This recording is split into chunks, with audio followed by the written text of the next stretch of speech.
guys.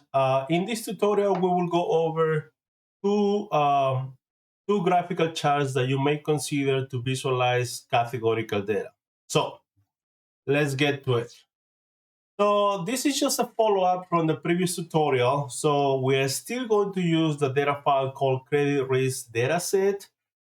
Just as a friendly reminder about this data file. So this is a public data file that has information on loan applicants. So we have some very basic information on, on the applicant. So we have the age, income, home ownership, employment length, and others. In this particular data file, right? So then what is, in some sense, the target variable, right? So speaking in terms of machine learning, is loan status. So some of those loans ended up defaulting, some of those loans don't default. So 1 means default, 0 means no default, okay? Now we also have other information related to the loan itself. So in the previous tutorial, we talked about, or we went over how to create what is called a stack bar chart. So let's start from there. So let's run this piece of code. And then this is the code that we put together in the previous tutorial, which basically generates what is called a stack bar chart. And we are comparing the loan grades with the loan status at the same time. So if I rerun this, so again, basically what we're seeing here is that on the x-axis, we have the different loan grades. So A is in some sense the best type of loans. And as we can see, those are the ones that has the smaller number of default loans. And as we move from left to right, we see that the proportion of default loans increases. So G loans, so then that's the more risky loans in some sense, okay? And again, this is just a stack bar chart. It's a very standard graphical tool that you may consider to visualize, in some sense, two categorical variables at the same time, okay? What we're going to go over now is a slightly different option, right? If you don't want to visualize two categorical variables using a stack bar chart, you can also use something that is called a side-by-side bar chart. And it's gonna look, the code itself is gonna look very similar. It's just some minor adjustments. So let's start with that. So side-by-side bar chart. Okay, let's add the code fail. And what I'm going to do, I'm just going to copy this, and then I'm going to paste it here. And then let's start updating a couple of things. So number one, for the stack bar chart, we have this argument called stack equals to true. So now we remove this, and let's run the code, and let's see what we get. So now we don't see any more stack bars. We see side-by-side bars, okay? So again, blue means no default, orange means default, okay? Now for each loan grade, we see two bars, right? The blue one represents the proportion of loans that didn't default. The orange one represents the proportion of loans that default, okay? And we can also, spend or update a couple of things here and there just for cosmetic purposes to display, for example, the percentages. Instead of displaying here in the middle of the bars, we can display here on the top. And in order to do that, what we need to do is the following. So we need to update this, the height, right? The height that the text is being displayed. So instead of having y plus height divided by 2, I can just do something as simple as 0.01, and that will displace the bar at the, that will displace the percentages at the top of the bar. Okay, and then here I can also, I can say bottom here, just to update the location a little bit more, and boom. So then now we have the percentages being displayed at the top of each of the bars. Again, this is just, again, another option that you may consider to display two categorical variables on the same chart, okay?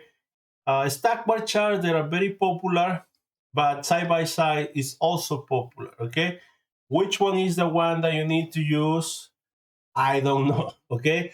So, as part of you putting together this chart for presentation purposes, what you need to keep in mind is your audience, right? There are some audiences that they are accustomed to some specific charts. So, as part of you getting ready for your presentation, you need to do some research in terms of who your audience is and what are the type of charts that they're accustomed to see. Okay, so, but yeah, this is just another option when it comes to visualizing two categorical data or two categorical variables at the same time. You can consider the stack bar chart or the side-by-side bar chart. Now, what I'm going to show you is another option, which it could be, what is called a heat map. Okay, a heat map basically is a map that it was that in some sense it was developed by engineers. So back in the day, yeah, engineers that use heat maps a lot. If you're not familiar with heat maps, just think about a typical Excel sheet that has numbers in it, and just to highlight maximums and minimum values, you can add colors on those cells, right? And then an Excel will highlight, right? Depending on what color scheme you select, higher values will be represented with greener colors, and smaller values will be represented with red colors in some sense, okay? So that's what we're going to do now with Matplotlib. So we're going to create a heat map. So heat map with Matplotlib. Okay, so let's start with the following. So we need to import one extra library that is called NumPy. So import NumPy as np. What we need to do is the following. So we're going to create first the cross-tab data. So again, we're going to still use long grade and long status. So creating the cross-tab data for the heat map. Okay. So yeah, so if I use do the following, so let's just go step by step, cross tab. So what we're doing is we're creating a table, okay? A table that it will have the long grays on the x-axis in some sense or on the rows, and it will have the long status on the columns. And notice that this is the same information that we are displaying here, right? So for long gray 8, so 90% are no default and 10% are default. And then here is the same information that we see, right? So then long gray, 0, 90%, 1 is basically 10%, okay? But then instead of visualizing this as just either side-by-side bar chart or a stack bar chart, what we're going to do is we're going to create a heat map, okay? So basically, this 3, 6, 7, these 14 numbers are going to represent in some sense my 14 Excel cells, right? And then we're going to create and we're going to add colors to it, okay? Highlighting high values and highlighting small values, basically, okay? So then, all right, so then after that, so let me do the following here. So create, let's start with defining the figure. PLT subplot. Let's use that. And then what we're going to do is we're going to create a command from Matplotlib. So creating the heat map using imshow. Okay, so then I will do im for imshow, ax imshow, and then we're going to be using this data. And we're going to we need to make sure that we're only pulling the values. And then CMap is just basically what is the color schema that you want to use. Okay, and then after that, let's use that default one. And then after that, we can do the aspect. Let's use auto. So let's run this.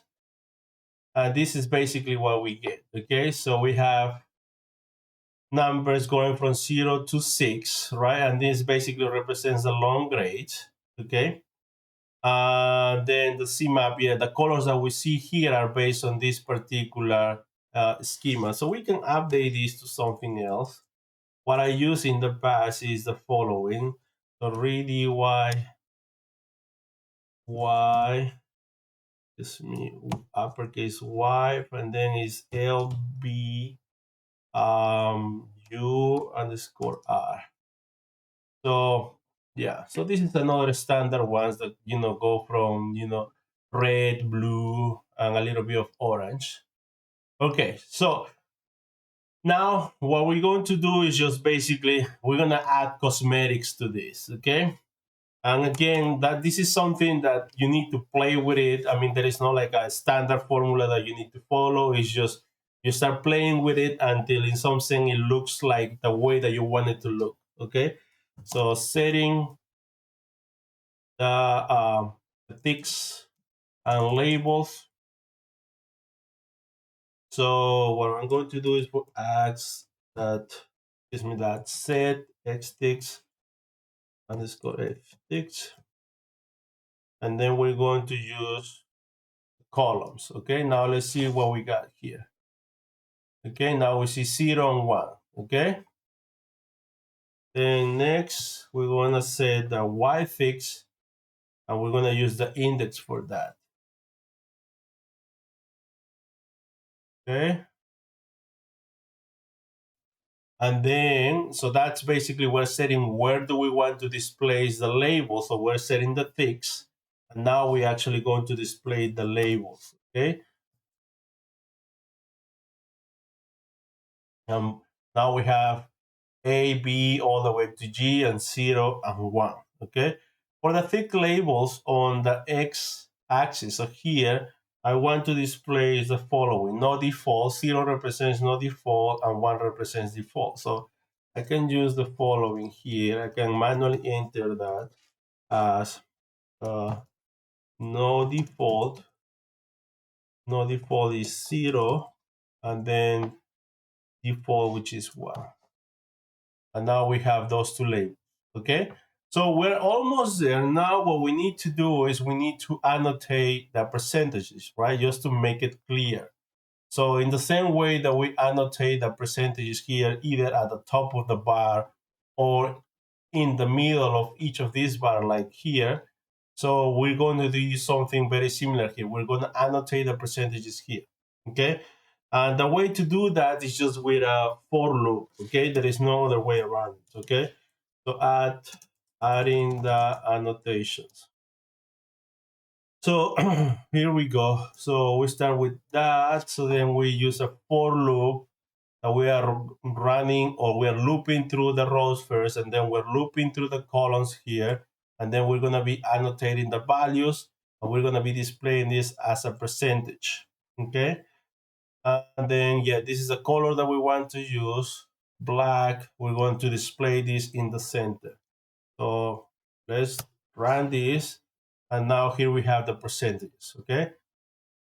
Okay, what else we can do? So typically, typically when you are displaying heat maps, when you're using for visualization purposes, you want to add here what is called some sort of like a spectrum that highlights the percentages associated to the colors, okay, just to get to the point easier. Okay, so for that we can do, or at least I think it's called color bar when it comes to visualization.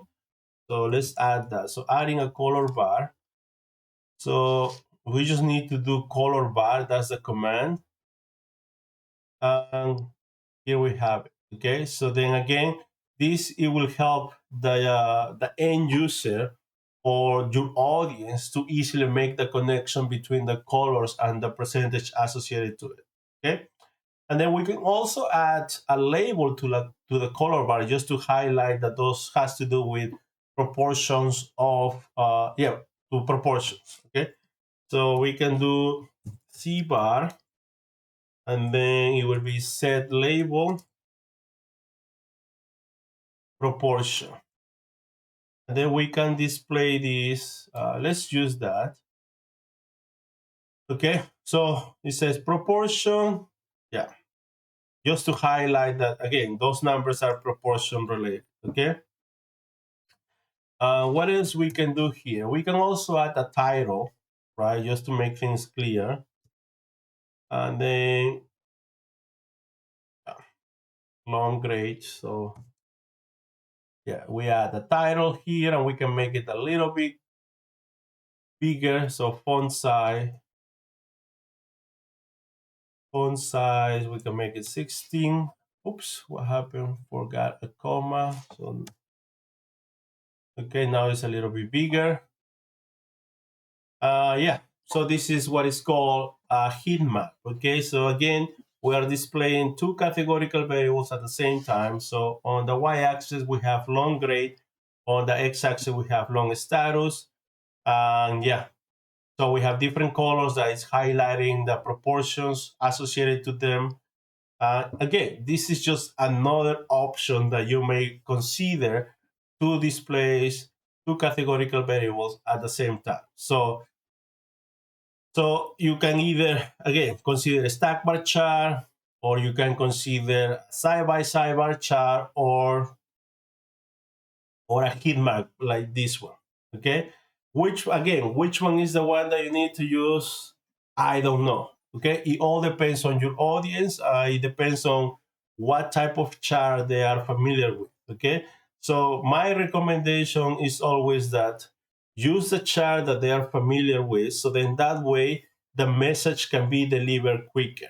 Okay, when you are creating presentations and when you're including data charts in them, you want to make sure that they get the point, so then that way it can drive actionable insights in some sense. Okay, so all right, so that's all I have for this tutorial. Again, these are just two extra options that you may want to consider to visualize your categorical data.